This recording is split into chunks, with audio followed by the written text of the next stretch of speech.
2, 1. And we are live in the present tense with Sam Short on 91.7 FM, WNJR Washington, and online at WNJR.org. Folks, we are back from spring break. I am excited to get back in the studio tonight because we've got a great one lined up for you tonight. I hope everyone had a great spring break. Me and my fellow president baseball players, we traveled down to Florida, and I've got 2 of them in the studio tonight. So let's go ahead and meet our guests tonight. My first guest on the show is a junior from Leechburg, PA, out of Kiski High School. Everyone, welcome to the show tonight, Ryan Rametta. Ryan, how you doing tonight? Good. How you doing, Stu? I'm excited to have you here. Really excited to get back in the studio after this break.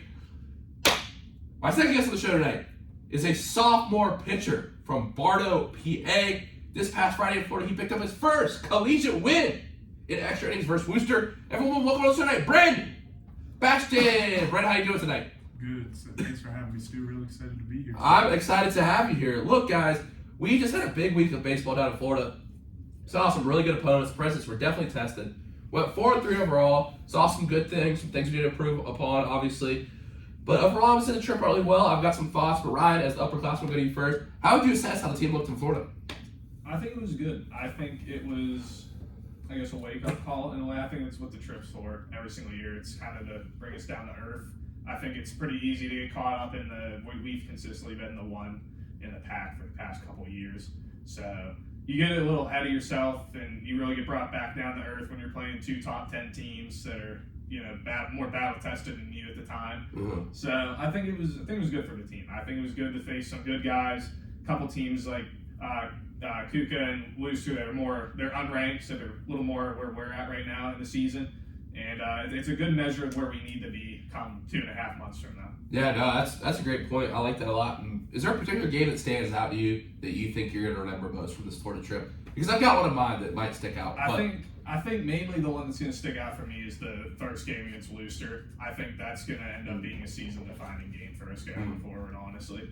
Now, I might take this from an opposite way, but I think for us, the game that I remember most is the John Hopkins game. Because I think sometimes you remember yourself at your lowest. Mm-hmm. And I think, from that game, we struggled in that game. I think we'd come off a couple of days where, one day of, Stevens Point, rather, having that game and then the Johns Hopkins game after that, that was a low moment for us so far this season. Back-to-back losses, that was really tough because we had split with every opponent so far. Obviously, we beat Baldwin Wallace, lost to Oswego, but we hung in there. But I think the way we responded the next day was very important. But I think the way we reacted and kind of lost that game in a way that was tough, I think that made us a lot stronger. And that's probably the game I remember most at the end of the season, just because I think as a team, we had to really look at our identity. And those moments can be very important. So, Brandon, do you have any thoughts on the Florida trip? Yeah, there's really no lying to yourself when you come home from Florida. There were some high highs down there, some low lows down there. Like Ryan said, that first game of Worcester is really going to stick with me. Like you said of John Hopkins, that's a low for us. We're not used to losing games like that. We're in a winning culture on this team. And then coming off that Worcester game, we needed that win as a team. That was huge for us. You could feel that in the celebration and the moments leading up to it. So. Mm-hmm. Now, Brandon, when you got in the game, you pitched a really good. You hadn't seen much action so far this year. You pitched a really good game against Stevens Point. In the later innings. And you came back in the later innings once again against Worcester in a very big situation. So what were you thinking when you ran out of the pen in extra innings with the game tied? I think a lot of us pitchers think the same way when we're going on the field. We're kind of a different person going out there. You're really locked in. I like seeing our guys get locked in. You get to see your friends on a whole different stage. I think for me, it was just getting locked in was a good time, and then getting out there and just getting a chance to prove yourself. Like Coach says, every opportunity. You can really prove yourself, so I was really happy to get out there. Nah, and for you, when you saw, because I heard, I don't know if this is true or not, but we can confirm it here. Connor told me last night that, you had a couple balls kick away, it was a little bit of a tough break there at the top of the inning, so we were down by 1. I heard he told you that he was going to get a hit and win the game. Is that true? I had a couple guys come up to me, actually. Connor was one of them. I think Connor came up to me and he said he was going to do something. And Logan Scheider, he's big. He's really big communicating with me. I like him as one of our upperclassmen. And he told me that this team has my back. And there you go. He meant it. So. That all worked out. That was, honestly, I think we were talking about it in the pool after the game. We were just talking about, I think that's the best last inning we've ever had in our time here. Just because I feel like we've had other walk-offs before, but I think the kind of that inning demonstrated why baseball is such an amazing sport. A couple weird things happen. Ball kicks away from their pitcher. Little pick goes to the side. He can't reach it.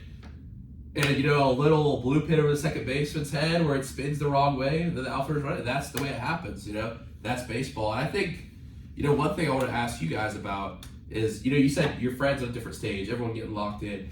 I feel like the bullpen, and we are bullpen guys. This is why I organized this episode. This is why I want to talk about this a little bit. But to be a bullpen guy, it's such a shame because we're joking around a lot out there. We're having a good time, laughing it up, trying to stay loose.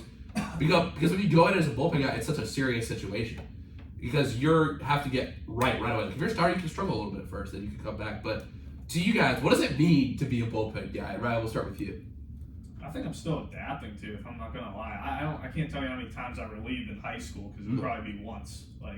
So it's a huge adaptation coming from being used to throwing 5 to 7 innings, and then you're coming in for 1, maybe 2 if you're lucky, depending on what the situation is according to coach. So I think it is. I think it's big though. I think there's a certain confidence level whether you're coming in up 7 to 10 or whether you're coming in with the game tied. I've come in this program in both situations, and I think it's a big call.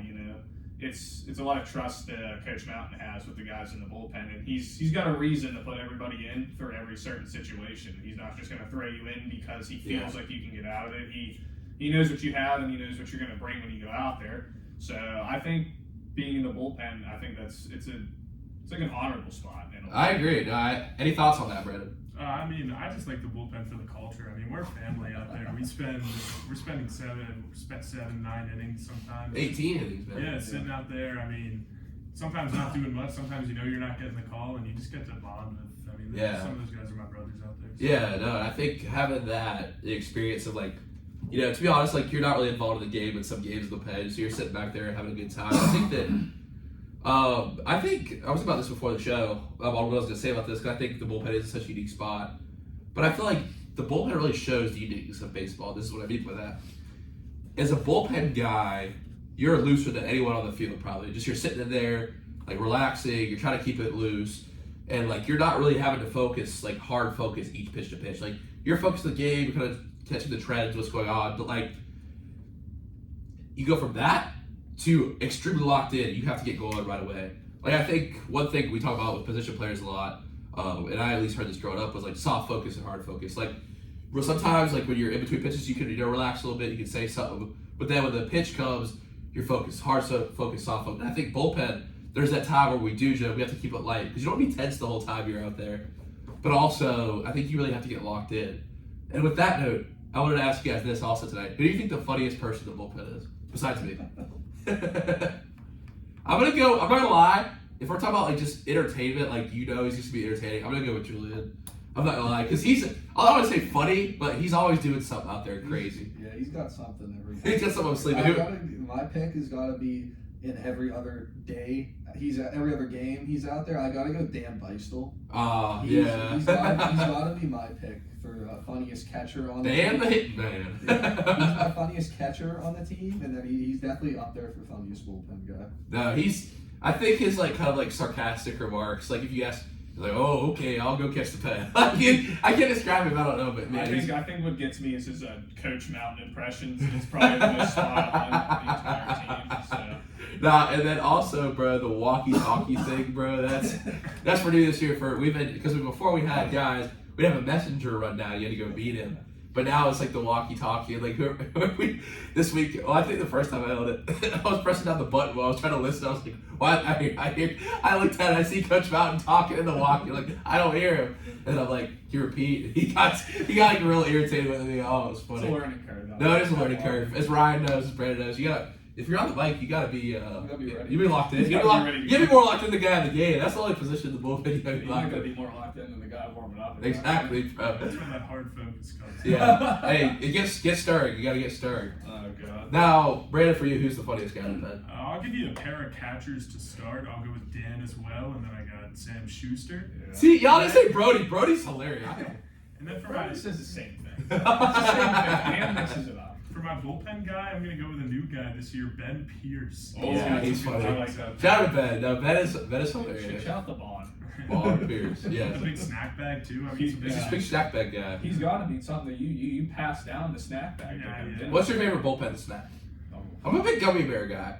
Oh, I'm gonna go Twizzlers for you. Really? Filled Twizzlers. Oh. Filled Twizzlers? Oh yeah, they're What's that? I mean, you get it's like a normal Twizzler. They fill them up. You got some sour cherry stuff. I mean, they got Okay. all different orange creamsicle. See, I feel like you can throw the gummy bears quick. You know what I mean? Yeah, in between pitches, just toss them in. Like Twizzler, that's like you gotta chew that. It's a long commitment. You know. Yeah, I mean, Oh, I you're yeah, fine, though. Yeah, that's why we're on the soft focus. You got some time. You're just snacking on some Twizzlers. You know? What about you, Rametta? I think I'm a big guy for the Oreos. You know. See, I feel like that. You know what I mean? That's the whole meal, bro. Like Oreos just weighing me down. Like gummy bears, I feel light. You know what I mean? Yeah, but soft focus. You can pound some Oreos and There you go. a little extra mass if you get that quality on the ball. little extra back. It's an extra mile an hour. No, that's electric. And I feel like the jalapenos last year. Remember we had jalapenos out there? Yeah, that was a little ridiculous. That was a little much. I mean, they're Yeah, that was a bit. you fight demons in the bathroom after the game. You Bro. ate one, didn't you? What I did against Case Western. That was the only one. Johnny was like, "Here, have one, Stu." So it was cold. It was Case Western. We remember how cold that game was. And I just threw it in. And I was sweating. I was like, yo, I just gotta keep eating these. And I was like, nah, I can't do it. It's like, nah, the bullpen stacks conversations. It's what makes it great. But let's on a little more serious note though, what advice would you give to young bullpen guys? And I can go first, but either you guys can take it if you want. Okay, Brandon. I would say just, never get down on yourself. There's obviously going to be some, like we had as a team this week, there's going to be some low lows and there's going to be some high highs. You got to really ride those highs and don't let the lows take you down to a place that's going to drag you down even further. No, I agree. Rametta, what about you? Yeah, I think I'm just to build off of that. If you're a bullpen guy, you're not an every 5 day starter type of guy. You're going to get an opportunity once, twice, maybe 3 times a week, depending on how much you're playing. Especially in scrimmages and stuff Yeah, like exactly. You get a lot of chances out there. You look at our team. You look at Horvath. He doesn't pitch in scrimmages at all because he doesn't need to. But we get opportunities twice a week to throw in scrimmages, and then you get a game or two that you get a chance to. If you have a bad outing, you gotta throw it aside. Yeah. You gotta keep you down. It's just gonna eat you up, and you only get an inning to prove that you're just gonna bury yourself more. You just gotta throw it out, know that you got the stuff. Yeah. Now, I agree with both those points, and for my point, when I say this, I realize I'm not perfect at this, and whenever I say stuff like this, it's something that I consistently work on. But I would say for me, to young guys, once you get the call to start stirring and get hot, don't think about your mechanics. Don't warm up for a super long time to get everything right. Throw 5, maybe pull downs, get hot, throw a few fastballs, a few off, and go out with your stuff. Because I think that if you're trying to worry about being perfect from the start, I think perfect is the enemy of good. I've had people say that as a quote of the day on here. It's been a theme. I think that, as a bullpen guy, you got to be ready to be locked. But you don't have to be perfect. You have to be ready to, go in and get the first guy out. Because that's, as a bullpen relief guy, that's a big key. That is a big check mark that the coach needs to happen. But at the same time, don't worry about being perfect. So I think finding that balance of, yes, I need to be ready, but I don't need to have everything down perfect. I don't need to have every pitch ready in the pen. I can go figure it out there, and I can just have the feel and trust my training. So don't try to figure out your mechanics and everything when you're in the bullpen. If that makes sense, because I feel like sometimes you get so caught, at least for me, this is an issue after with, I get caught up so on mechanics when I get out there. I'm like, this is what I was doing in the pen, so I need to do this. Instead of just going out and throwing it and feeling it out. Because the body, if you put it in the right spot, so it'll kind of happen. But sometimes I think you get too mechanically based. If you guys know what I'm talking about. Yeah, and that huge difference in between the bullpen mound and the game mound too. Once you get that adrenaline in your system out there on the game mound too, it's so easy to just throw it all aside, really. And then you just kind of pitch. I know for me a lot, it's just pitching off adrenaline, and then especially at the college level. You've been up playing baseball for a while to this point. You know what you're doing. It's kind of redundant to worry about mechanics at that point. So definitely at the college level, pitching off of the adrenaline, I think that's useful. And I think something I'm still trying to work on as well is that adrenaline, because I think as a starter you kind of have to be a little more even keeled going throughout. You can't be getting super hype in the first inning. It's those relievers. It's not MMA. It's not football. We talk about this campaign, but you still got to remain a little bit neutral, I would say, in your emotion. But you have to train with your adrenaline up.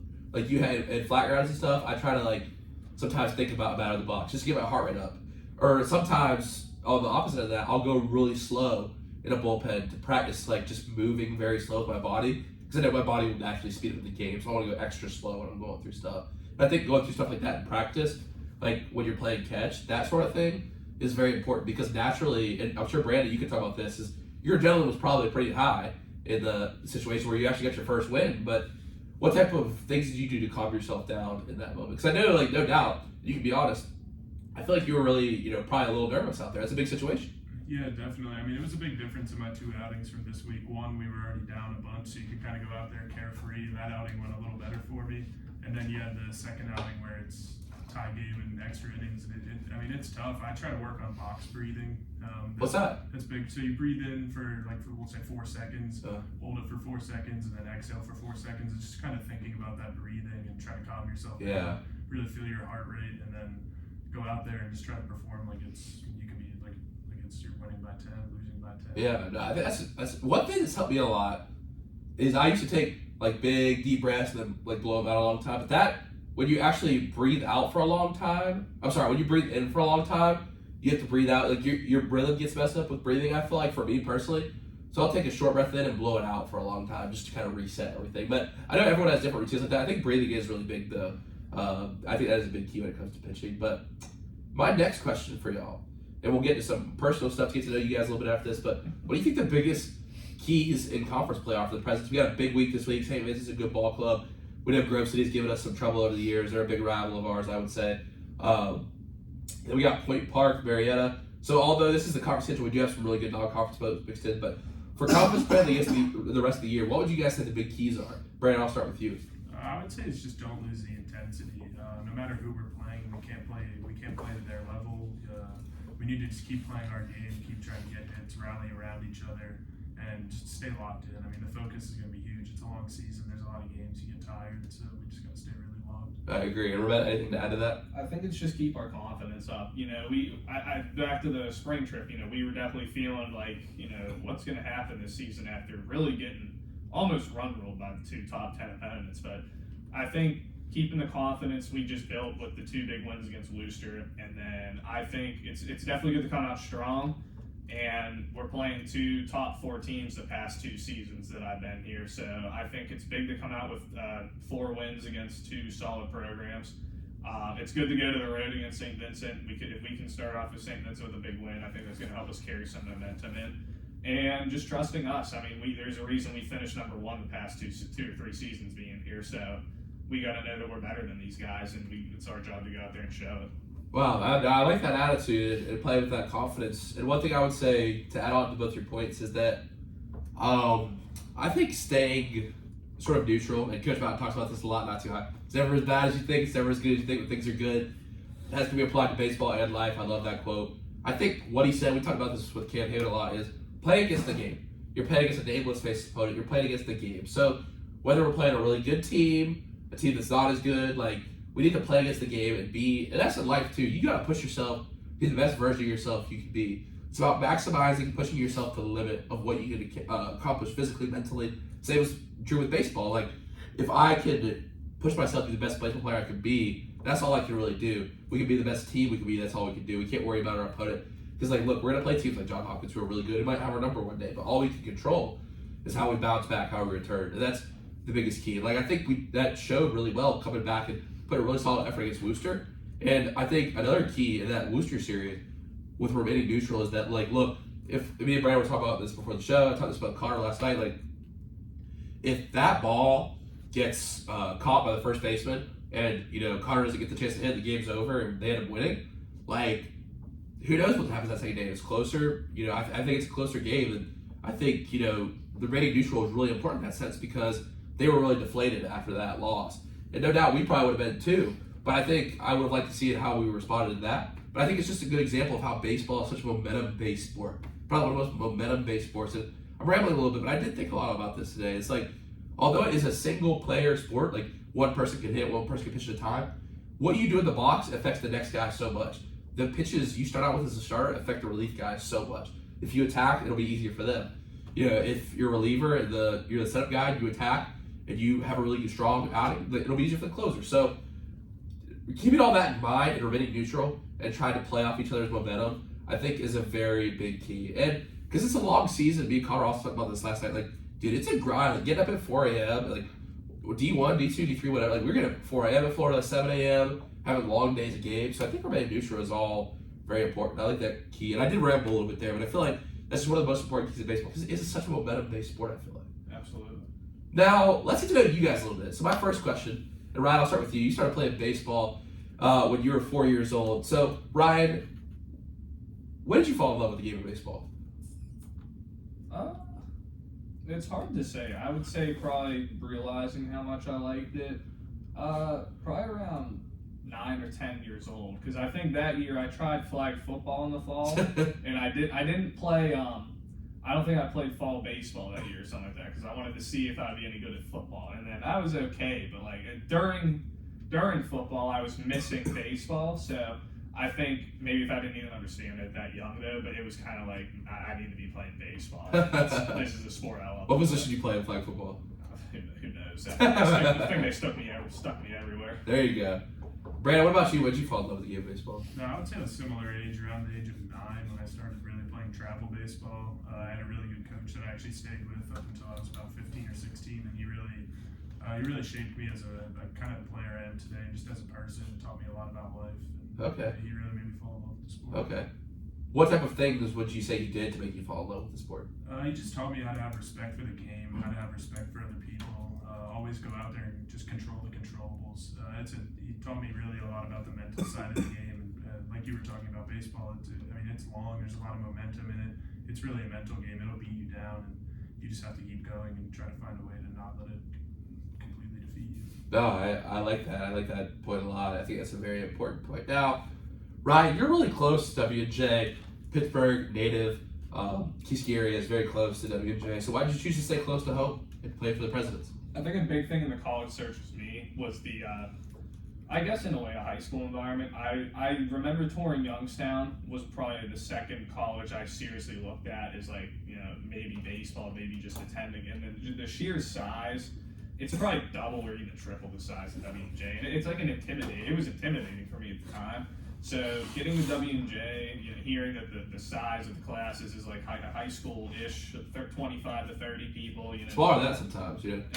Exactly. And then the communicating with professors, it's really easy here. You're not just a number like at a big school. I agree. So I think the just the size and the accessibility to being able to talk to professors and get help that you need, like on the academic side, was big. And then just baseball, it's a historic program. It's known for winning. Coach Mountain's shaped it this way for us to be as competitive as we are. And when you just look at the history, and then everybody talks about being a player first program, and then when you get to talk to the guys who are graduating or they're like in the middle of their college careers here, and they talk to you about all the good things about it, it just shined above anywhere else I've gone. Wow, I like that a lot. I'm just thinking like about Schuster's quote, "Culture doesn't graduate." No, and I think it doesn't graduate. I like that quote because it sticks. Even when we had those guys come in, and it was interesting to hear those.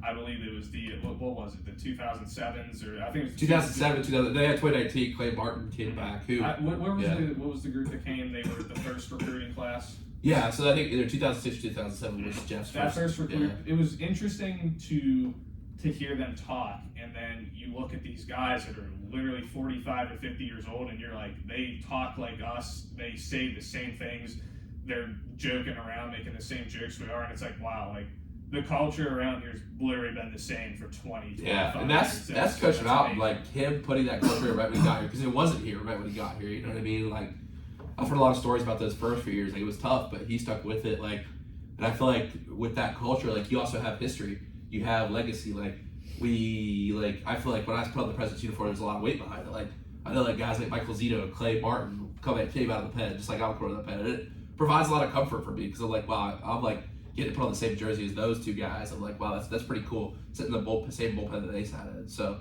yeah, no, that's a great point. I really like that. And for you, Brandon, why'd you choose WJ? You're from the Philly area, so you chose to come across the state of Pennsylvania. Why'd you choose to do that? Yeah, I went to a small high school, and like Ryan was talking about, I like the environment that a small school offers. You get to have a closer relationship with your professors, smaller class sizes, and I knew I wanted similar to my high school. So when I came here, Coach Mountain, Coach Bremer, and Coach Rush really sold the community to me, sold the campus, and just the environment being on the baseball team. So. No, for sure. No, I think that small school aspect of it is really cool. It's been something we've been talking about for years. Show the present test. There's been times I've questioned it, and there's times I've talked to people. Like, I get to see my friend Scotty down in Florida this weekend, and like you go to a big school, he goes to USF. It's a lot different, man. Like, there are certain advantages to that. I think this is kind of like a high school with certain times you have a little drama things, and you know what I mean. You sometimes do get tired of seeing the same people over and over again, but like also you get to be closer with people. You have to have that connection. Like, you get to do stuff like this. You get to have everybody as a teacher. You get to have a lot of meetings and student teach in cool places and stuff like that. So I think that is an interesting aspect. A lot of people say, I think when my college career is finished, I think I will appreciate the small school aspect of it. Although there are pros and cons, it's not for everyone, I would say. Now, next question is, what is the biggest advice you could give a freshman baseball player starting under Coach Mountain on his first day of practice? If a freshman baseball player next year, or I'm sure this happened sometimes this year, came up to you on the first day and said, Ryan, Brandon, what is the biggest piece of advice you'd give me on being a baseball player under Coach Mountain at WJ? What would you tell them? And Ryan, we'll go first with you this time. Know your plays. Know your plays or plays? Plays. Okay. No, not plays. But know your plays. I think the big things. Be yourself, but be ready to adapt a little bit. So if you're trying to force yourself to be someone you're not, you're gonna end up making more mistakes and digging yourself a hole. But you gotta be conscious to adapt to the culture a little bit too.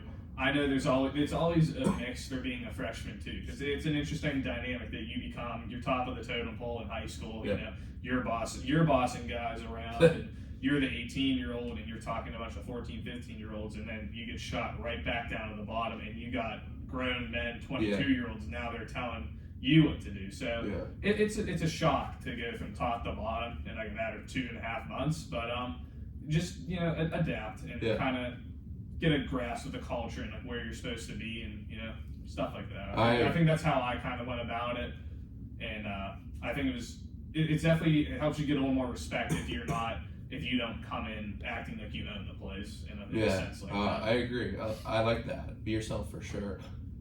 Brandon? I would have two things. Under Coach Mountain, you're a student first and an athlete second. He takes the classroom aspect very seriously, schedules practices around it. Yeah, he does. And then my second one was don't be late.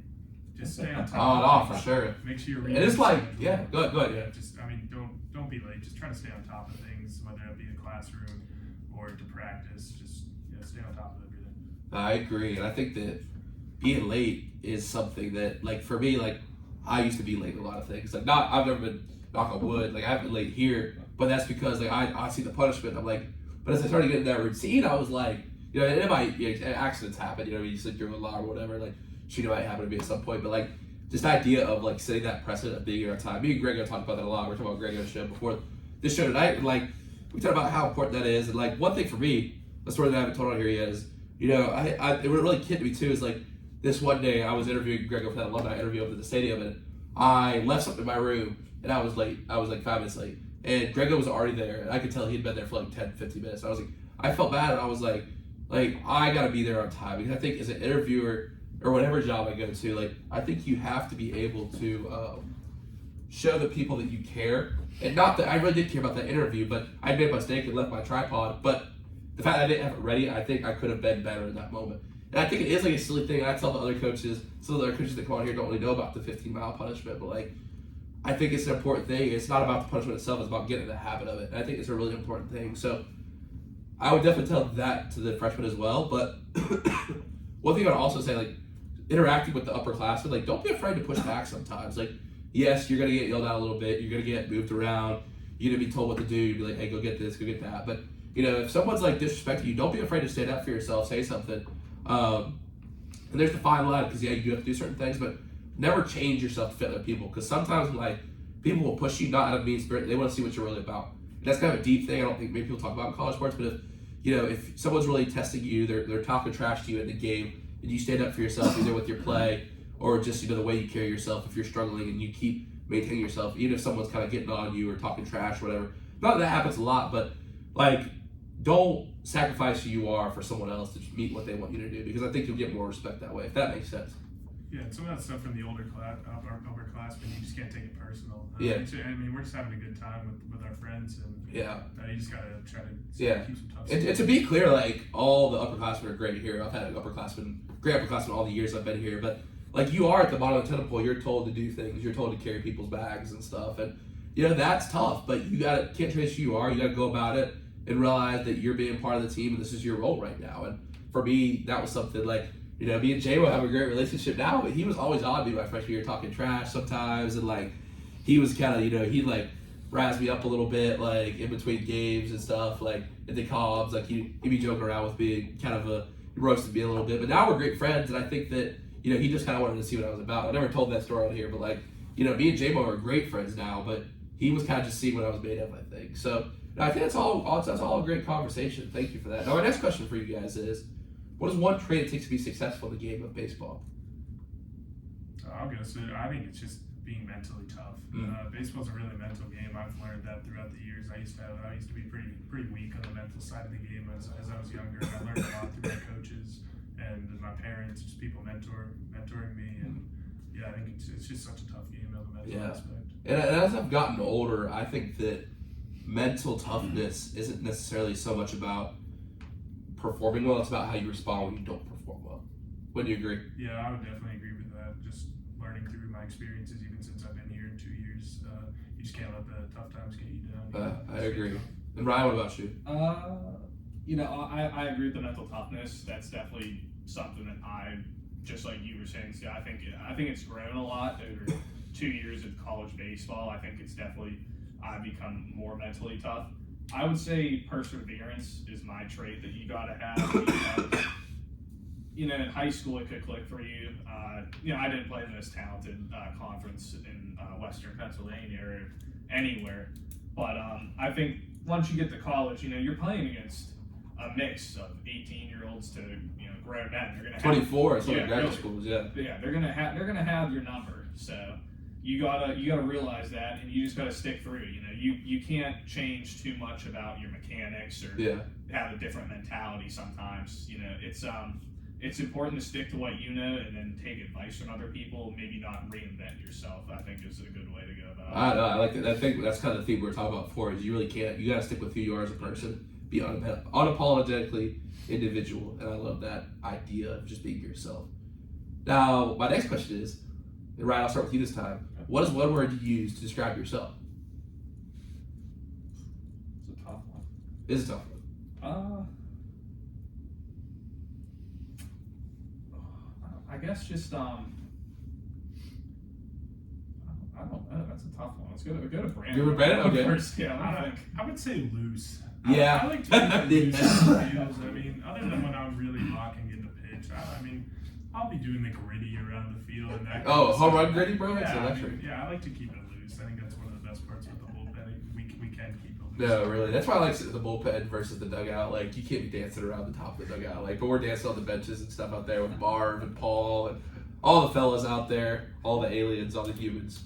It's a good time. And I think it is important because baseball is a fun sport. It's a game, like Coach was saying. Like, we take it so serious, as we should. It's important to win. Like, don't be wrong, winning is a big part of sports. Like, you want to win. Like, we need to win as a program to be successful. To make it the World Series, we need to win a certain amount of games. But having fun and remember to get at the same time, I think you work focused on that and the winning will take care of itself. That's what my dad always said. You focus on having fun, playing hard, the winning will take care of itself. And do you have an answer now? Though? Yeah, I think I go with determined. Okay. It's you want to go out there, and especially that bullpen mentality, and how it's been for me the past, like for my time here. You get an inning to go out there and show what you got. So I think it's I feel just ready. Like as much as we talk about being loose in the bullpen, there's that like. You're smiling and then you hand over the face real quick, boom, like game face on, swap the face like that. But I feel like I'm determined because I want to go out there. I want to show that maybe I could move up in the depth chart in the bullpen. I want to show that I got something above the next guy. And not like knocking teammates, but you want to show that you're better than the guy that's ahead of you. Yeah, that's the interesting dynamic. It's all competitive. Me and J-Mo talked about this a lot, right? And like, you're best friends with a lot of guys on the team, but obviously I'm not kidding myself. I'm not best friends with everyone on the team. I don't know some of the guys so well. Just because we have 55 guys on our team. But like, I'm friends with everyone, I would say, and like competing against that guy can be tough because you really do want him to succeed. I believe everyone in this room does. Like, we want all our friends to succeed, but you want to take that guy's place too. So it's this interesting dynamic, and like thinking about that is very interesting, especially in college sports, because there's a lot of people on the teams. Like it's very high stakes. Like don't get me wrong, it's a lot more high stakes than high school. Winning is more important, I would say. You know, the coach, if their job is their livelihood, and you want to be out there helping the coach, helping the program, but at the same time, you're best friends with the guy you inspire, kind of thing. And I think keeping that dynamic, it's always an interesting one. I think the best teams can figure out a way to do it well. You know what I mean? I think we've done that really well over the years. We've had seniors who, I mean, J-Mo, we were just talking about him earlier, like he's a very competitive guy. He'll talk trash. He'll wave bye to other batters. And he wanted to be out there more than anyone, but he was always very supportive of me. You know, and I look back now, and something like, you know, he would talk trash to me during the games and stuff. And he was just trying to make me better. He was trying to pull the best out of me. And I think that now that I understand that, like, we all just have to be there for each other. And we all try to pull the best of each other. And sometimes that can look competitive. It can be competitive. Like, I think about in the Warrior Challenge. I enjoyed that this fall. Like, there was guys talking trash to each other. Got a little heated at moments. Like, you know what I mean? Like, a couple guys almost got into it. But, like, we're all pushing each other in that way. And I think, to my point earlier, if you stay yourself and you stay steady in the heated competition and you challenge each other, I think that leads to a successful program. Yeah, you gotta let your play talk. You can't be wishing guys down because I agree. It's because I know definitely in high school it would happen a couple times for my team, but especially in college, you know, you're all here you're all here for 4 of what should be the best years of your life, and you have a sport on top of that. It gives you a second brotherhood. And, you can't be wishing bad on your family, so you know, let your play talk. I agree. Not hoping the guy ahead of you messes up and then you can jump right in with some mediocre play. I outperform him in a friendly, like, competition way. Yeah. Like, push yourself to be better than the next guy ahead of you. I agree. And I think it's just such an important thing to think about with the ways to push yourself but not bring anyone else down. Because it's tough. It's tough to build people up. Like, there's only one good way to build a building. There's a blueprint. You have to follow it. There's a million ways to tear a building down. You can wreck it. You can burn it. You can, you can stomp on it if someone has, like, something built. Like, it's hard to build something. There's only one way to build something. There's a million ways to tear people down. I think the teams that get on that same page can build each other up. I think that's why we've been successful as a program. You know what I mean? So, yeah, no, great points, guys. I really like that conversation. That's 2 of my favorite answers I've ever really gotten to that question. I really like that conversation. Now, this one gets a little deep, so let's go down to this. If you were sitting in an empty dorm room, your freshman year dorm, there's an empty bed, lights coming through the window, it's the morning, it's move-in morning. You see yourself walk in, your freshman year self, with a suitcase. And you could give advice to that kid who walks in the dorm on the first day of college. What advice would you give that kid? Brady, you're smiling, so. I mean, I would just say give as many teammates a chance as possible. Don't go in really closed-minded into these relationships. Go in and just try to build a great relationship with everyone you meet.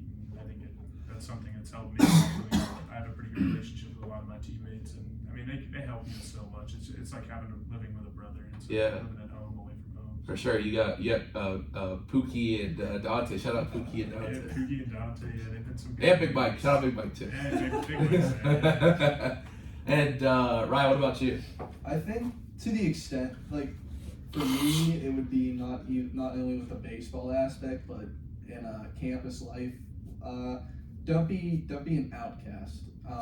What do you mean by that? I think it's important to try to build a relationship in a class. Yeah. Even with you, Stu. I mean, you got to go around. You're a social guy. You got to get people on this shit. And you're probably friends with a lot of people in your classes. I know that for me, I'm a big introvert.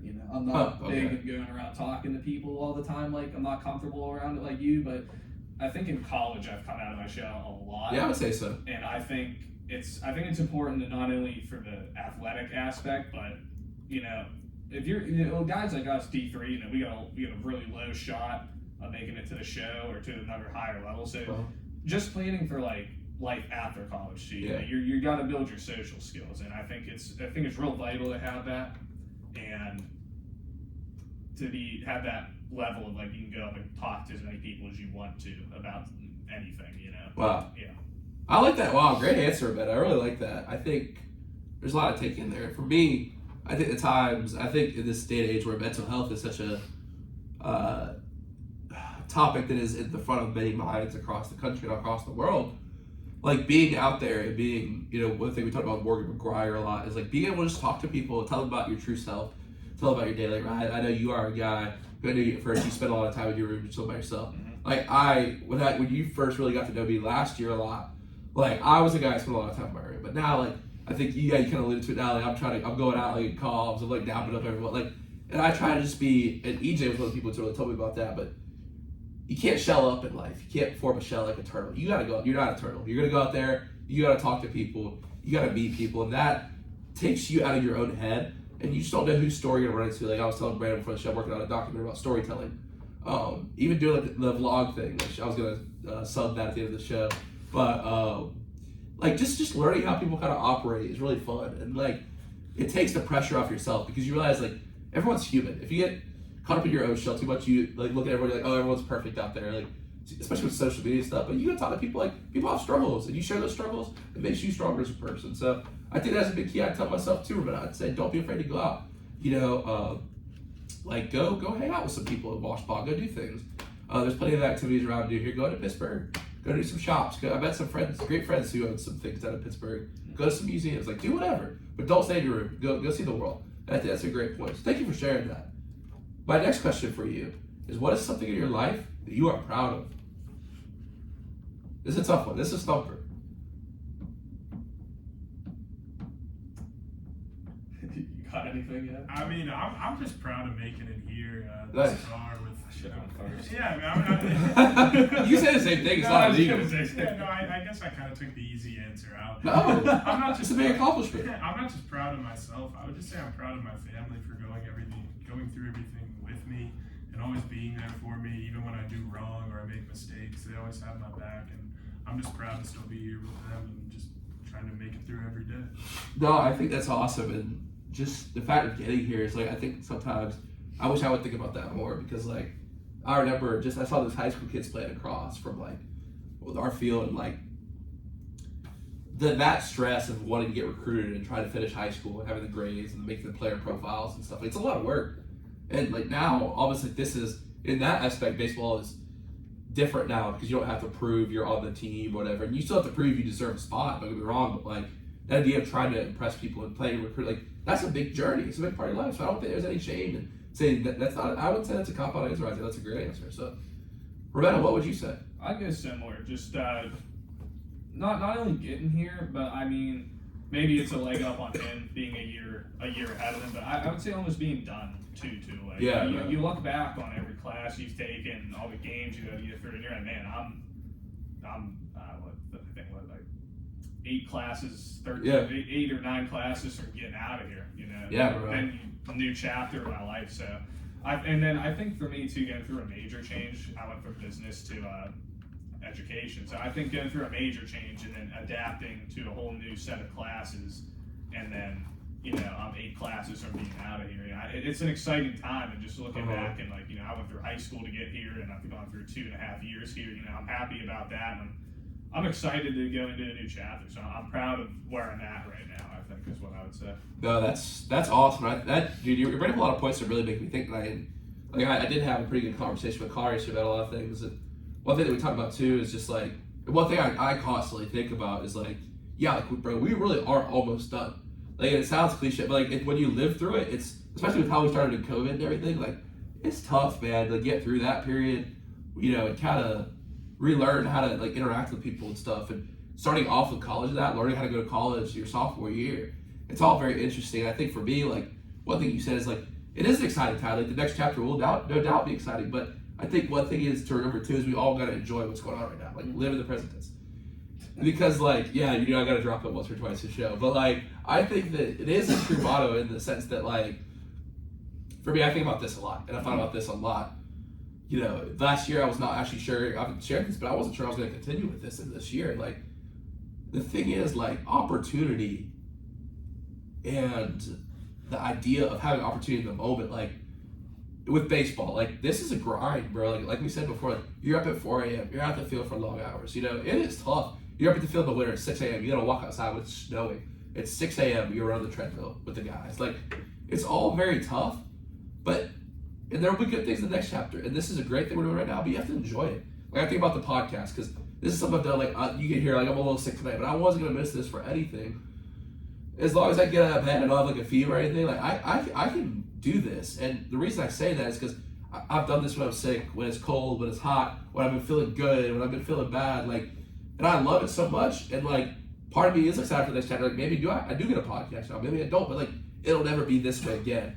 And yeah, we get like 150 views, whatever, maybe like 300 views on a clip or whatever. And like, that's not gonna get us a deal from Spotify. It'll never be this way again. And enjoying everything and enjoying how it is right now is important because it'll never be this way again. Like you get a great job, you teach at a great school, like those will be awesome things, but it'll never be the same as dubjay. So I'm not saying that thing will be bad, but that's why I feel like you have to enjoy things in the moment. You know what I mean? Yeah. Don't get these 4 years back. You know, you gotta make the most. Yeah, you only go to college. I mean, some people do go back to college, but like you only play college sports once. You only have 4 years. So like, as much as like 6 a.m. alarm hits, Seaside, like not many people are excited about that. Like I know Horv like bounces up at like 3 a.m. get ready for a 6 a.m. Seaside. And sometimes, you know, I'll be like, man, like, do I really want to go? I'll be honest, do I really want to go over there today and do this? Like, I'm like, yeah, because you'll never get it back. Like, as much as this sucks, get up right now, walk through the snow at 6 a.m. Like this is it, man. Like this is gonna be gone soon. It's scary to think about, but like that has to make you enjoy it. You know what I mean? Yeah, I mean, I'm already thinking about Florida, missing Florida. I mean, think about it. It's like you show up and then we're done, and that's like. But think about how many memories you'll have from that time. So. Hey, you go live it. It's a tiring week. It's a fun week, but you just live it and enjoy it because it goes by quick. And that's a great example, Brandon. It's like I feel like we just got there. Now we're like, and all the memories we had in that short time, like it was so fun, you know. Yeah. Now, my next question for you is: how do you want to be remembered at WJ? I mean, I would say, kind of building off my answer to one of your previous questions, I would just say loose and having fun. Just someone who you could go to and. You're not having like a deep talk all the time. You're just kind of loose, bouncing around ideas, you know, laughing, keep having a smile. I agree. You're definitely a guy. I think that's how at least I remember you. Like always being a guy who's loose and hanging out and just a cool guy, really. Rametta, what about you? Kind of just a work hard type of guy. You know, somebody shows up, gets the work done. And then I guess like Brandon, be loose, you know, not all about the work. You know, I like building relationships. I guess just kind of being like that fun guy that kind of people just kind of liked hanging out with. They're like, oh, hey, Rametta's here. Like I like Rametta. You know, I don't want to be that guy that people hate or anything like that. Just the guy that shows up, gets the work in, and just was seen as like an all around good guy. You know, something like that. That's awesome. Well, guys, thank you for sharing those answers. This has been a really good talk.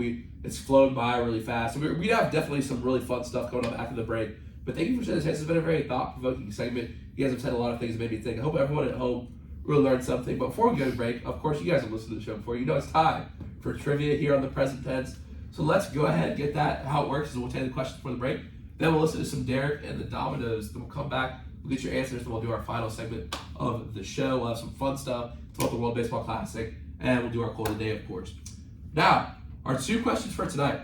All right, so Shohei Ohtani, and we'll talk about this a little bit. Brandon has a Shohei Ohtani jersey on today. Yeah. He struck out Mike Trout to end the World Baseball Classic. The other pair of teammates to end the game on a K in the World Baseball Classic was Edwin Diaz and Gene Segura in 2017. What team in 2017 did Gene Segura and Edwin Diaz play for? Was it the Marlins, the Mariners, the Brewers, or the Phillies? And your second question for tonight, and I was inspired by this one because Brandon's a big meme guy.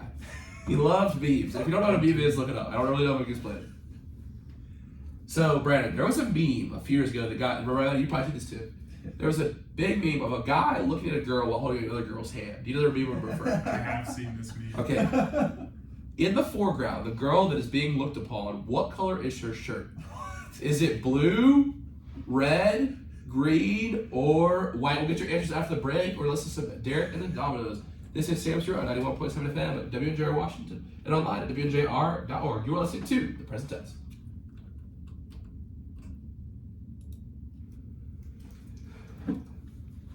Have an idea what it is? For the meme question, we're talking about the girl that he's looking back towards?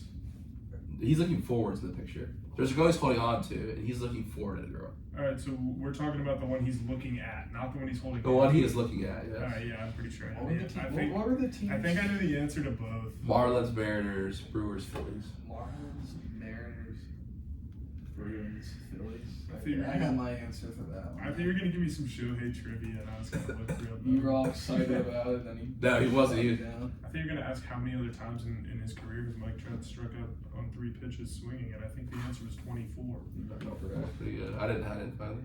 How long is this break? It's 7, but we'll still. It's a great song 7. though. I just gotta run. I gotta go on. Yeah, no worries. Yeah, we got time. How long does the show go till? What time is it? 9:30. I'm blocked off too. So we have time. I'm gonna get some more water too. My throat's gonna hurt. Think about your question. Don't look it up. Oh, I won't. You better I know. know my answers for both Okay. already. I think my first one might be wrong.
That's a banger.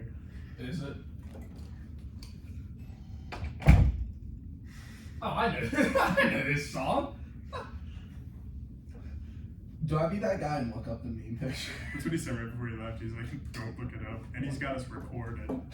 I didn't even want to take out my phone, so I had the hard evidence. Oh, Penn State's leading Michigan right now. In hockey. You know what answers you're going with? Yeah, I do. I'm not about to tell you my answers. I'm not gonna give you no freebies. No, you guys can work together. Oh, we have to You work work together? together? Some people take it by themselves. Some people, if you want. I think we're gonna go against one. I'm not about Some friendly competition as we talked Yeah, about. most people don't do it like that. That's fun. No, definitely. I got my answers locked. I got the first one locked. What are the shirt colors? If Blue. If I get the meme one wrong, I'm gonna be so. Blue, gonna be red, disastrous. green. Blue, red, green, and white. So he's holding the girl's hand and then he's looking at the girl and Yeah. that's the shirt color? Yeah. So what, blue? She's on the left side of the image. Yeah. Yes. yeah. Blue, Blue. red, green, white. Blue, red, green, or white? Yeah. Oh no! Oh, it's between two colors. Because I you don't can know see which the one. image. You can know what color. I don't know which one. Do I see it? I have one in my head and now I'm gonna change my answer. I think I know this meme. Oh no! I mean, this is a classic. I think This I is a no. classic Wait, game. no. I know it now. I think. Alright, well, this is the long version of the song. It's a bad. We We saying need it's some a country bad. going? What? I think it's Do you want bad. some country going? Wait a minute. This thing has like 4 minutes left. Yeah, I'm gonna fast forward. Holy. We'll go 30 seconds. Yeah, I don't know why it's a long version. Alright, 15 seconds. Are we gonna start the next segment or? Yeah, All right. 10 seconds. Oh wait, gotta get my quote open in case I. You'll have time. We're gonna talk about a lot more stuff. I'm professional at it. Oh, whoops. Grab the break in. Listen to ad. You just got hit with that Spotify app. Do you get paid for the ads? They're PSAs, they're not ads. They're from the government. Go you get your store back. Good stuff.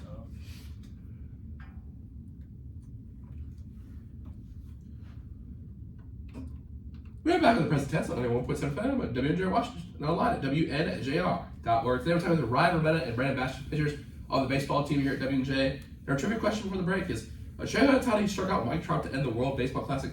The other pair of teammates to strike out to end a game were Edwin Diaz struck out Gene Segura in 2017 in the second round of the World Baseball Classic. So, what team? And the fellas one tonight wanted to go their separate ways. They wanted to compete against each other in trivia, so we'll see. What team did these two players play for? Was it the Marlins, the Mariners, the Brewers, or the Phillies? Your answer is? I I will say that they played for the Mariners. I'm going for the Brewers. Mariners is correct. Congrats, Ryan. I remember Edwin Diaz played for the Mariners because he actually broke the saves record one year with the Mariners. I actually got to see him pitch. Really electric. This was before Timmy Trumpet, but we get to see him. And unfortunately, Edwin Diaz going down during the World Baseball Classic. It's got to hurt for the Mets fans. It's got to hurt. Sorry, Stanger. Yeah. But yeah, it's tough. But we'll talk about that in a second. Now, Brandon's a meme guy, so my next question has to do with memes. What color is the girl's shirt in the distracted boyfriend holding a hand meme? The girl in the front, is it blue, red, green, or white? Stu, I can see this meme. I mean, I can see it real well, and I'm going to go with blue. Okay, and You know, Rametta? I also see this meme, and I believe he's looking at a female wearing a red shirt. That's correct. That's correct. There you go. I apologize, Stu. Yes, so I the man's saw shirt it. is blue. That's tough. Ran at 0 for 2 tonight. It's our Rametta 2 for 2. Yeah, you know. Speaking of friendly. getting 100%, Rametta, you're going to be a teacher, correct? That is the goal. You're student teaching right now? How's that going? Not student teaching, it's internships right now. Okay, where are you interning at? Not currently in an internship, but the last internship I did, it was at Chartiers Houston High School. Okay, cool. Do you like teaching? I mean, obviously you want to do it, but like, do you enjoy enjoy that like process of it? Do you enjoy working with the kids? Yeah, it's the kind of second love, honestly. Really? Okay. It's pretty much like it's right behind baseball, really. You know, and honestly, it's getting hard to distinguish the two. You know, because baseball was definitely my life coming into college, and it has been through most of college, but going through the education classes and then getting that experience with the high school students and you build a rapport with them, it's really hard to distinguish which one is more important to me right now. So wow. I think it's that's really cool. Yeah, it was kind of the shock, and then you go back and you reflect on it, and it's really 50-50 on which one I can distinguish. Like which one's more important to me right now. Wow, I didn't know that. I did not know that. And I'd say like I mean, if I was being honest with you, bro, I feel like teaching has improved your public speaking. Like you're a really good public speaker now. Like I like that too. And I feel like I see you in public, and like, but also like on here, like you were a real shy guy when I met you at first, but now you're on here, like you're giving great answers and stuff. Like, and I feel like you're definitely gonna be a great I teacher. gotta show out for the show. Nah, bro, no, you're giving great stuff. And what do you think makes a good teacher? Probably adaptability. I think a lot of the class I'm in right now, it talks about special education, and it really opens your eyes when you talk about special education, because there's certainly a narrative of what the thoughts are behind kids who struggle with those special education needs.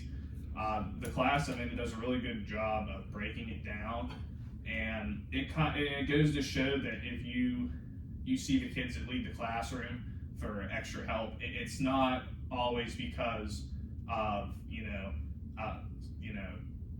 Down syndrome or autism, or like the common ones that you see a lot of kids get bullied for. Unfortunately, a lot of them are pretty common needs, because if you have dyslexia, a lot of P kids are the ones that they'll go to that classroom for extra help. So there's a couple kids even in that class that have dyslexia in college. You never know. Yeah. So I think. Do you want to teach special ed? No, it's not. It's not what I'm going for. You teach history, right? Yeah, history in secondary education, so that's anywhere from 7th to 12th grade. All right, cool. So I'm not focusing special ed, but I think it's eye-opening to go through a class, and it destroys the narrative that you may have come into thinking about special needs children with. I think it's really special. It's actually for sharing that. I did not know that. Thank you for that. And Brandon, I don't think I've ever actually asked this before, so I really don't know. What's your major and minor here at WJ? I'm majoring in accounting. Okay. I don't have a minor currently, but yeah, accounting. I've really, all through my schooling, I've been a big numbers and math guy, so it was kind of the obvious choice for me, and I'm really enjoying it. I really like the professor's views. Would you describe yourself as accountable? Yeah, I would say I'm pretty accountable. Well, as a bullpen pitcher, that has to be a relief. That's good stuff. I mean, it's always good. I played outside one side. I gotta throw in at least one punter, so I got two right there on you. So what do you plan to do with that? You want to be a CPA, maybe? Yeah, that is the goal. Find a firm to work for out of college, and then hopefully sit for that exam. No, that's pretty dope, dude. That's cool. I respect people who can do that, because I am not good with numbers. So credit you, man. Debits on the left, credits on the right. That's how it goes. Now, fellas, let's get to a few fun questions about things you want to do. if you had front row tickets to a concert from any artist from any era, dead or alive, and you could see this artist in person right now, I could hand you the tickets. What would you say? Who would you go see? All right, I'll go Luke Combs. That's a North Carolina boy right there. Yep. There you go. All right, no, that's nice. That's what Steven Rinzak said, I believe. That's awesome. And Ryan, what about you? I think for me, my parents have talked. I think they said they went to a Bon Jovi concert and it was one of the best performances I've ever seen. So if you could give me like prime Bon Jovi front row, I pretty think I'd cool. go with that one. Now, if you could only listen to one musical artist for the rest of your life, who would that be? Don't you say Yeet, bro? That's a tough one. I don't know. I would say Heat. It's a big Heat guy. I don't know. I'll mix it up here. Maybe AC/DC. Okay. Just some Cool. classics. You know what country AC/DC's from? I did not know this. I just found this out. Oh, I just heard this the other day. I want to say, I don't know. I'll go England. Just It's Australia. There it That's, is. yeah. No, I didn't know that. It was There it just, is. I didn't know they were from Australia. I'll go stick with the genre. I'll go with Guns N' Roses. All right, a little I think Axl I could- Rose. Yeah, I think I could listen to Guns. Have you heard Velvet Revolver? No. There is he was in Axl Rose was in Guns N' Roses and Velvet Revolver. They had some good stuff too. I'd check them out if I were you. I think you'd like them. Okay. Slither by is a really good song by Velvet Revolver. Now my next question for you, and this may be a baseball movie, but it doesn't have to be. What's your favorite movie of all time and why? I was just talking about this the other day. I actually in Florida with Rafe. Moneyball. I love that. That's movie. Brad Pitt, man. He's the man. Yeah, it takes you to the other side of professional sports and baseball specifically, and you get to see kind of how they evaluate players, and you see kind of how, potential careers for people who used to be very involved in the game. And I just love that story. Great movie. I like that a lot. I would put Moneyball in my 2, but my favorite's kind of an unknown movie. It's called For Love of the Game. Oh, bro, that's not unknown. I know that movie. You know? Yes, I know that movie. Okay. It's an older one, but I think With Kevin Costner? yeah. Yeah. Mhm. I think it is personally the best baseball movie ever made. I feel that's more of a life movie, though. Yeah, no, it is, and I think it's really good at focusing on the mental aspect, like we were talking about baseball, Clear the and mechanism.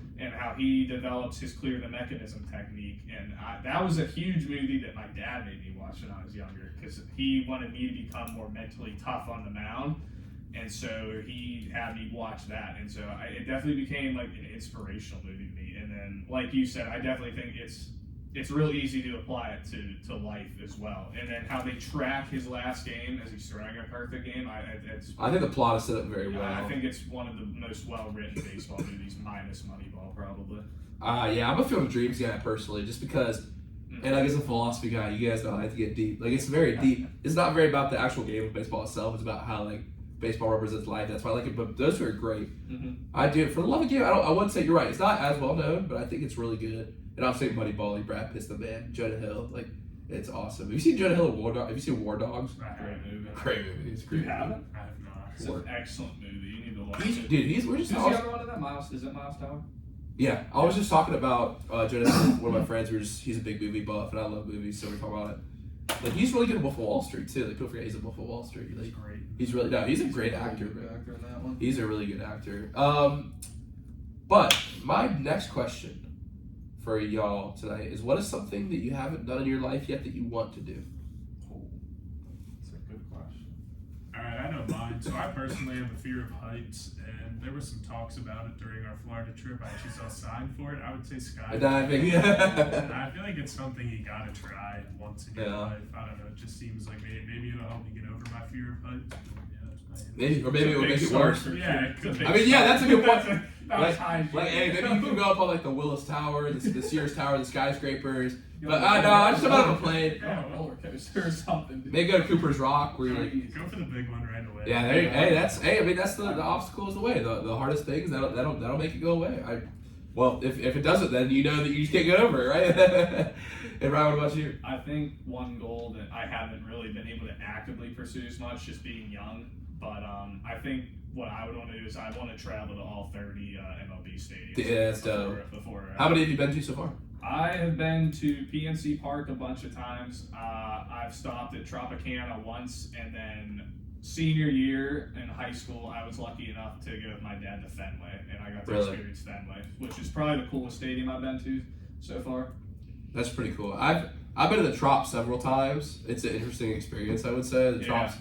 I like PSC is very nice. I think it's gotta be up there. I love Seattle. Seattle's beautiful, bro. That'd be an interesting one to go to. Seattle's the culture of Seattle is very cool. Like, unfortunately, I feel like I think that it sometimes gets a bad rap, but a lot of people there are really nice and stuff. I think it was good.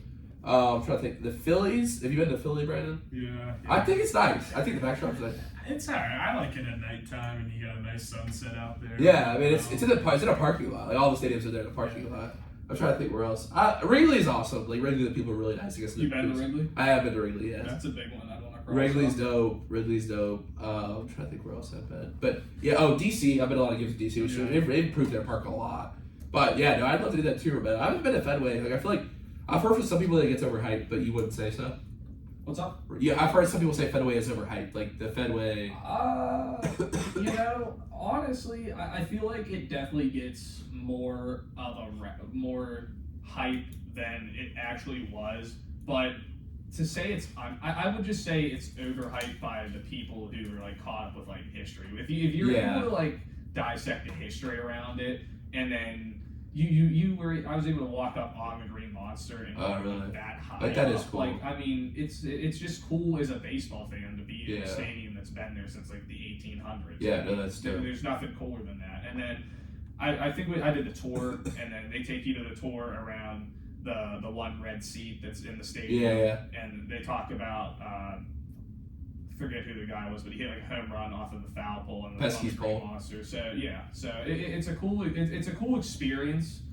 I would just say that maybe some people overstate how cool it is, and then once you get there, it might not be that amazing. But even the surrounding area in Boston, it's awesome to walk around there. It was the most interesting experience I've had at a baseball game for sure. Oh, dude, that's dope. No, thank you for sharing that. That's something I'd love to do as well. I look forward to your journey. That's pretty dope. Maybe someday when you do it, we can go and talk about it. Say, what's your favorite ones? That's dope. Yeah, That'd be cool. Now, my next question tonight comes from our Would You Rather segments. Let's go ahead and play Would You Rather for the night. This one, I did attend a couple of Disney theme parks in Florida, so this one made me think, would you rather have your own theme park or your own national restaurant chain? I'd say restaurant chain. Really? I mean, What would it be called? I don't even know what I would call it, but I would just. What would you serve? It's just some burgers, you know, keep it classic. I mean, that's America runs on the fast food chain. So you could say America runs on because that's already copyrighted. Well, families work with the fast food chains. There's so many happy memories you have stopping at the drive-thru, grabbing a burger on your way to practice, home from practice, games. All right. Yeah, I'd like to be a part of that. All right, no, that's dope. Hey, Ryan, what would you say? Yeah, probably a restaurant as well. Maybe get a little bar food going. Little bar? Bar food action. Little bar? Maybe Yeah. some tequila sunrises flowing? Hey, little whatever vodka the people need. Whatever the people need will have. A few Yinglings going? Yeah, absolutely. Coach Mount can stop it. No, but those are good answers, but I'm going to go theme park. I think we need a present tense theme park. What are you Walt going Disney to call it? Present tense theme park. I think we have like a quote of the day ride where it's like a big roller coaster where you go through a bunch of words. It's like called the quote of the day. There's one, there's like live performances by me rapping. Would you be looking more for the thrill, or are you looking for the experience? Are we looking for the show? Yeah, is this like a history of the present tense and the maybe. Well, there's gonna be a museum. There's gonna be a museum like with all the guests and stuff. This sounds kind of crazy. And then there's gonna be like, I don't know. There'll maybe be like a. I was trying to think what other rides I would want. Maybe like a baseball ride. Maybe like a basketball ride. The history of Sam Stu through his baseball career ride. I'd hop on that. Yeah, sure. just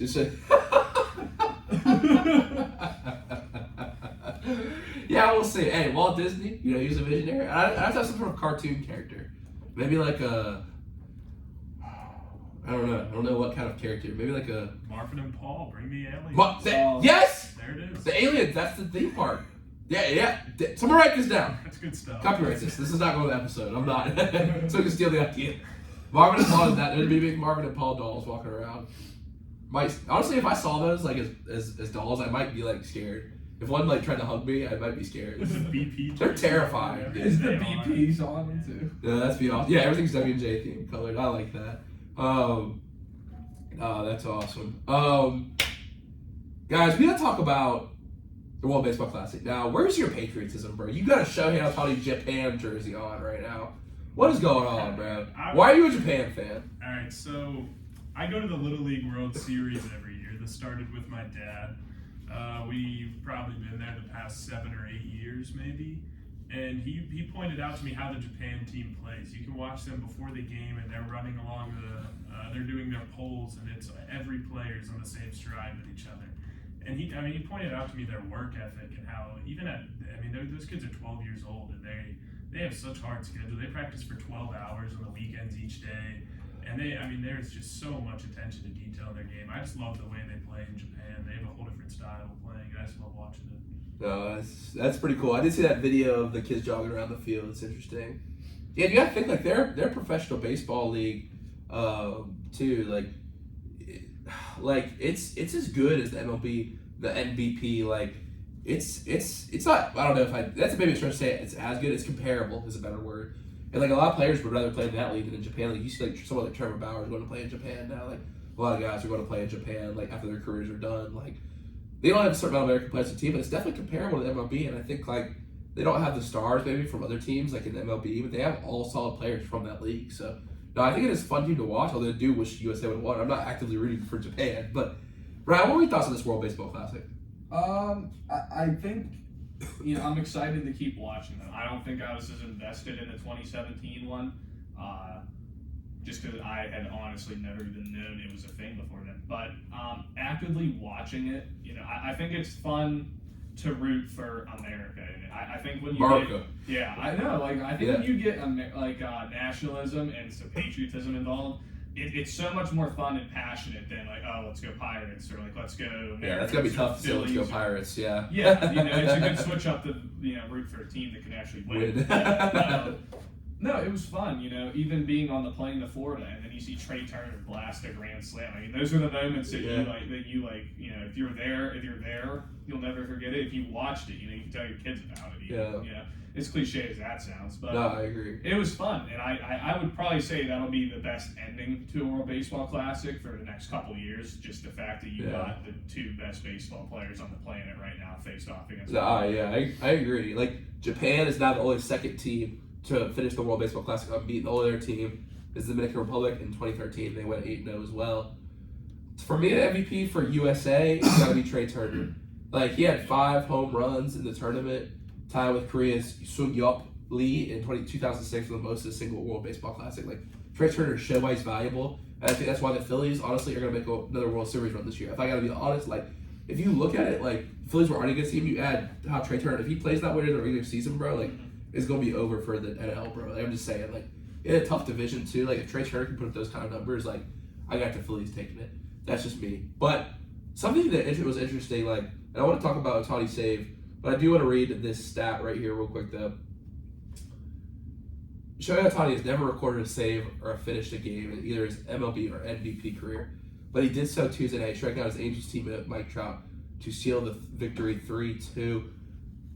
Tuesday was also the first time the World Baseball Classic was decided by a single run.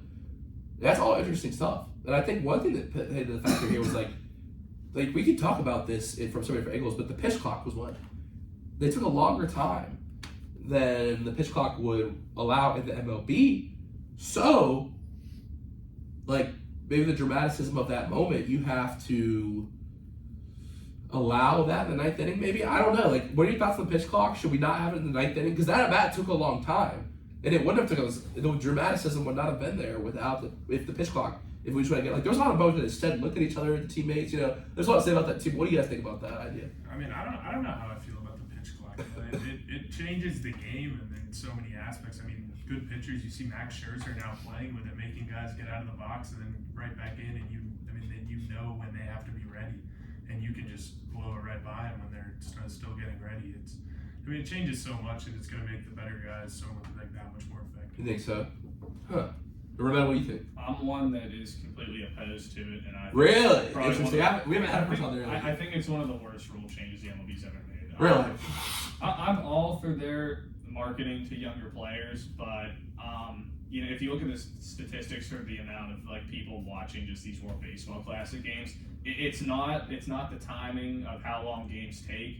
You know, baseball is a mental game and where you're trying to outsmart the other team. You know, it's not meant to be finished within a 2-hour time frame. They showed that there was an extra, like a full 9-inning game ended in a tie in spring training, 2 hours and 8 minutes. I mean, you're going there through the experience. In my personal opinion, if you're one of the people that say baseball is boring, then I would suggest you find a different sport to watch. Because if you can truly appreciate baseball for what it is, it's not about, man, I've been here for 3 hours. It's, you know, you got to take the time to appreciate that I'm here for 3 hours in a great game. You know, like I don't understand the pitch clock. I don't think it makes the game better.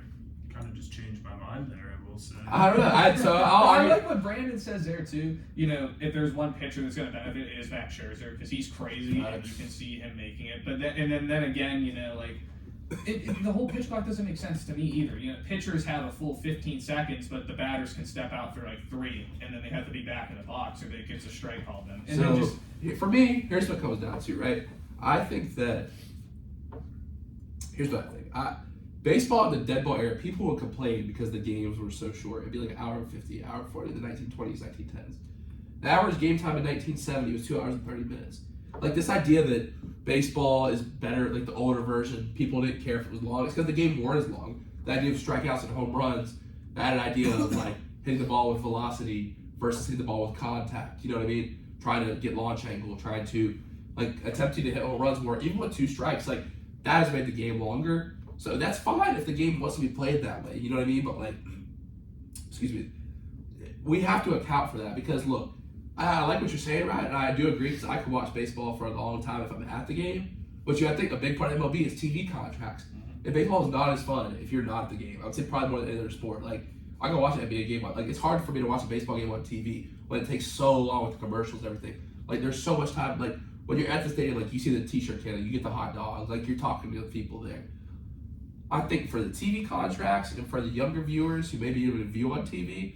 Like you work on the blackout laws, you work on the copyright, go get the GIFs up on Twitter and stuff. Like you see Steph Curry make a shot up on Twitter quick, like getting the social media right for the MLB, getting the TV right. I think that's important. I think one way that can be done is to speed the game up. So I think that for baseball as a whole, I think it's a good thing actually.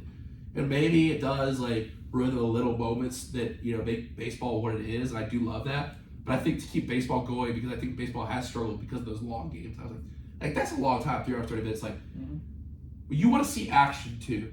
Like, to me, like, you're going to get more action than this. It's really like, excuse me, 15 seconds isn't that long for guys who do work fast, right? So, like, I don't know. I think that it will definitely make the guys who pitch forever have to adjust. Like, obviously, Rich Hill, playing with the Pirates now, he's going to have to adjust. But, I don't know. We'll see. It's hard to say. I think it'll come down, like, what we see in the playoffs. Like, we'll see if MLB comes out with any things. But that's interesting. From that perspective, Ryan, I do disagree with you, but I like to have the different perspective on this show. It's early, too. I think I'm definitely in that aspect of hardcore baseball fans of like, oh, this is the worst change ever. Like, it needs reverted. Yeah, I mean, we'll see if there are also going to be some adjustments. Exactly. I feel like a big thing, too, is that there has to definitely be some form of an adjustment for the playoffs. I think it's just the intensity there is so much more. I agree. And I really hope that come that time, maybe it's not that big of a deal, the whole pitch clock over the regular season, but I really would hate for game 1 of the World Series to go to, whatever team's playing based on a guy striking out because of the pitch clock. I agree with that. Because that's going to throw outrage, and it's just, if the pitch clock works over the regular season, it's instantly going to revert it if it ends a playoff game. So I really hope they get rid of it, or if they add another 5 seconds, 10 seconds onto it for playoffs. That's a good idea. Now we'll have to see. I like that point a lot. Now, last question before we go to the cooler day is, Brandon, this is a personal question. I was going to ask you, why are you a Vikings fan? So my dad still is a Vikings fan, and I just grew up watching him cheer for them. And most NFL fans kind of know the history of the Vikings. They've been to the big game 4 times, haven't won it once, and a bit of a controversial guy. But I was a really big Adrian Peterson fan growing up, and I just kind of like his mentality and how he worked back from injuries. So just those things combined kind of made me stick with it. Oh, that's awesome. That's cool. That's cool to get the history behind it. Fellas, this has been a great show, but unfortunately, all good things must come to an end. It's time for our final segment of the show. It's time for the quote of the day. I got one for us tonight as well, but y'all can kick us off. Brady, you can start us off. Go ahead and take us home.